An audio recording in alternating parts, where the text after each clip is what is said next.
Eva ha participado en diferentes entidades estatales vinculadas con el bienestar a la infancia, como el Grupo de Trabajo en Maltrato Infantil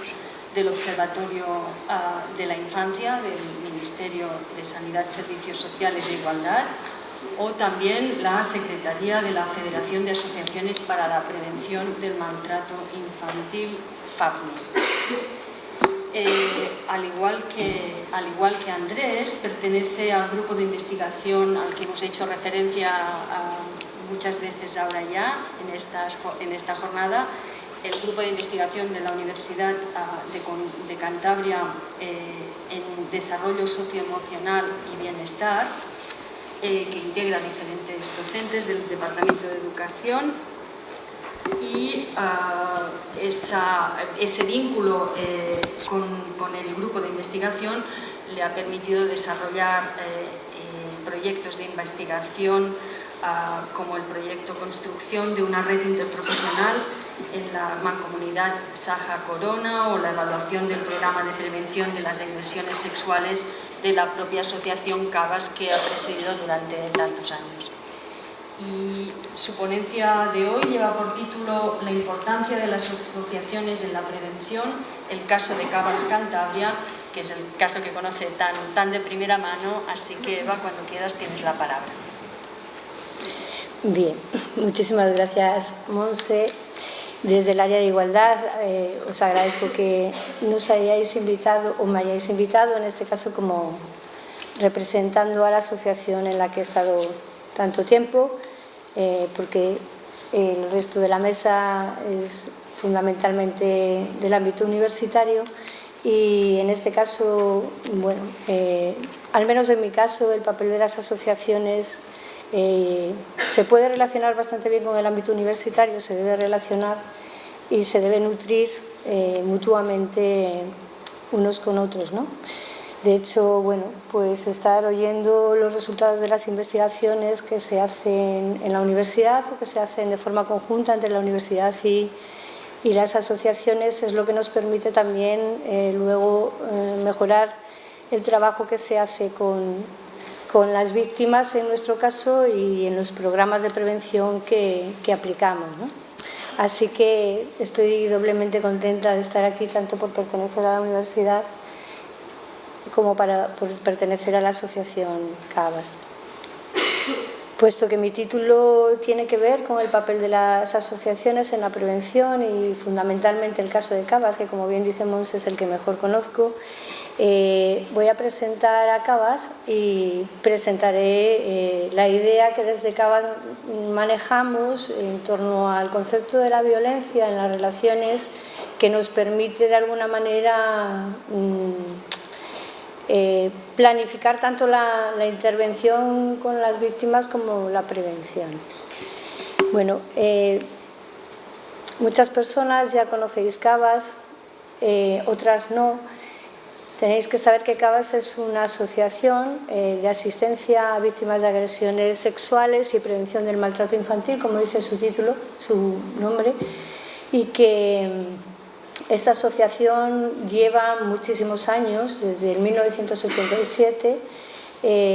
trabajando para dar una respuesta integral a las víctimas de violencia sexual, ¿no?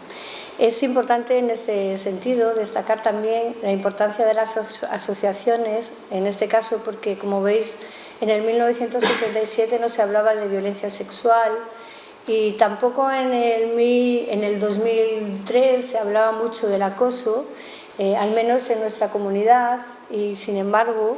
las asociaciones sí que hablábamos de ello, trabajábamos con ello y organizábamos lo que podíamos en cuanto a sensibilización y prevención sobre ello. De alguna manera las asociaciones son una forma de visibilizar problemáticas sociales que luego, al cabo de los años, cobran entidad, a veces por suerte, otras no, pero a veces por suerte a nivel institucional, y se empieza a comprometer la institución con el problema, ¿no? Nosotras como asociación pertenecemos a dos federaciones estatales que os darán un poco la idea de cuál es el ámbito de violencia con el que trabajamos. Por un lado es FAMUBI, que es la asociación que genera o en la que están integradas las asociaciones de trabajo de víctimas de agresiones sexuales adultas, fundamentalmente mujeres, y pertenecemos a FADMI, que es la federación que integra las asociaciones a nivel estatal de prevención del maltrato infantil. ¿En qué trabajamos, qué hacemos, qué desarrollamos en torno a esta temática? Bueno, lo primero,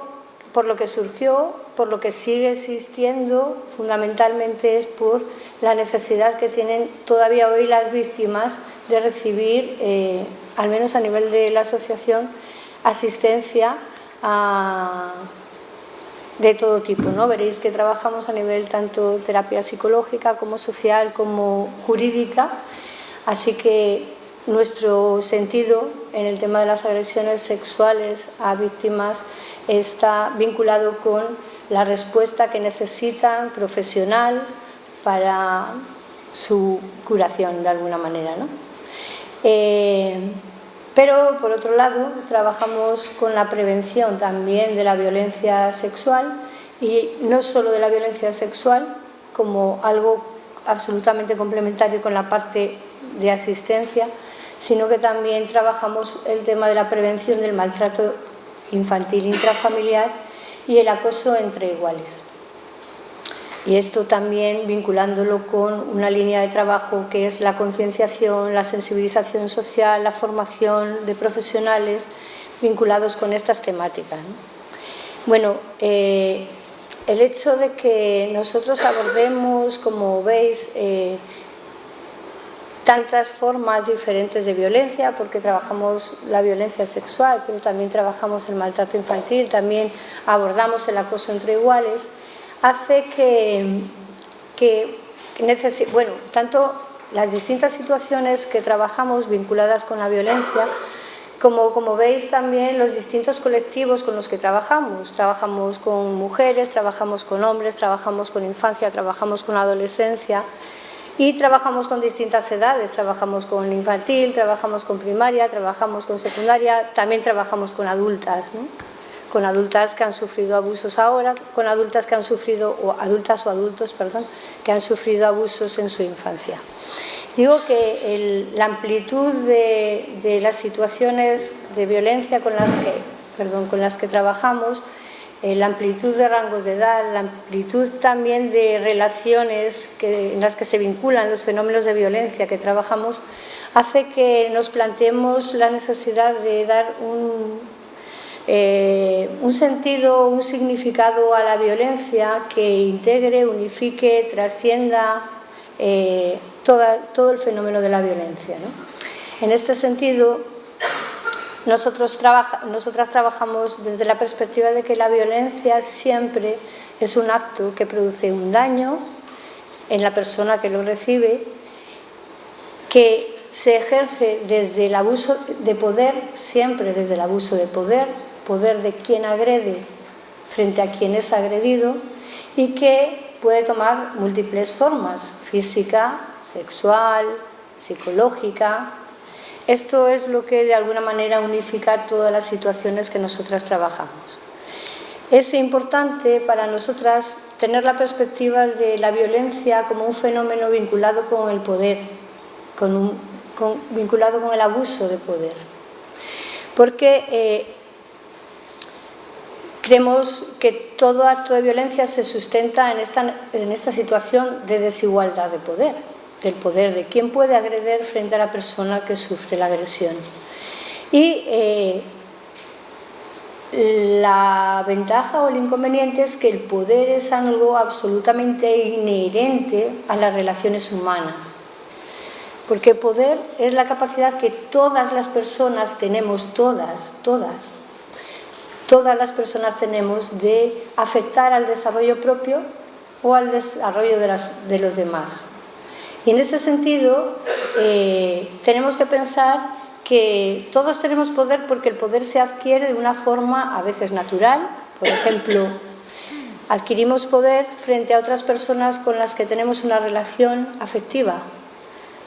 Alguien que me quiere tiene poder sobre mí, alguien a quien quiero tiene poder sobre mí. Adquirimos también poder de forma natural en función de diferencias como es la fuerza. Quien tiene más fuerza psicológicamente o físicamente tiene más poder sobre una persona que tiene menos fuerza, ¿no? Y también se adquiere poder de una forma social, es decir, que otorgamos poder a algunas personas en función del cargo que tienen y al que le asignamos una autoridad que le da poder. Es decir, se adquiere poder también como persona si tú eres un docente frente a unos alumnos, si eres un padre frente a unos hijos, si eres policía frente a los ciudadanos, si eres jefe frente a los... Es decir, hay muchas formas de adquirir el poder también de esta forma en la que socialmente nos colocamos en un rol que tiene poder sobre otros. Y por último, también de forma artificial, pero se adquiere poder por la desigualdad o por la diferencia. Es decir, sabemos perfectamente que hay grupos que se consideran que en función de variables como la raza, como el género, como la edad, etcétera, son superiores a otros grupos que consideran inferiores. En ese sentido, los que se consideran superiores tienen poder sobre los que consideran inferiores. Así que, si esto es así, entendemos que es fundamental comprender que todos y todas en un momento dado tenemos poder sobre otras personas y en este sentido nos coloca esto en una situación en la que podemos hacer daño a los demás. Es importante que todos analicemos en qué medida nosotros tenemos poder sobre los demás en nuestras relaciones profesionales o personales para ver cómo ejercemos ese poder. Y al mismo tiempo nos podemos situar en la perspectiva inversa, es decir, todos podemos sufrir violencia porque hay personas, por distintos motivos, que tienen poder sobre nosotros. Así que podemos entender bien el fenómeno de la violencia desde esta perspectiva y a nosotras nos ayuda a entender también la prevención. Claro, a partir de aquí lo que